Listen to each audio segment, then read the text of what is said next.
FBI کے موجودہ اختیارات اور فنانس بل کے ذریعے مجوزہ تبدیلیوں کا ایک مرتبہ پھر بغور جائزہ لیا گیا ہے، جس کے تحت ٹیکس فراڈ کی کوگنیزبل اینڈ نان کوگنیزبل کیٹیگریز بنا دی گئی ہیں۔ اب 5 کروڑ روپے تک کے کیسز میں FBI بغیر عدالتی وارنٹ گرفتاری نہیں کر سکے گا۔ علاوہ ازیں گرفتاری کے لیے مندرجہ ذیل میں سے کسی ایک شرط کا پورا ہونا بھی ضروری ہوگا۔ نمبر 1، 3 بار نوٹسز کے باوجود ملزم جان بوجھ کر انکوائری کا حصہ نہ بنے۔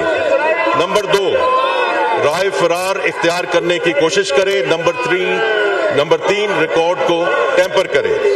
اس کے باوجود گرفتاری کی منظوری کسی ایک افسر کی بجائے FBI کی اعلیٰ سطحی 3 رکنی کمیٹی دے گی اور گرفتار شدہ افراد کو 24 گھنٹوں میں اسپیشل جج کی عدالت میں پیش کرنا لازم ہوگا۔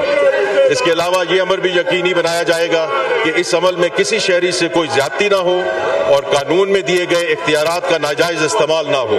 آپ دیکھ رہے ہیں پاک نیوز، پاکستان کی آواز۔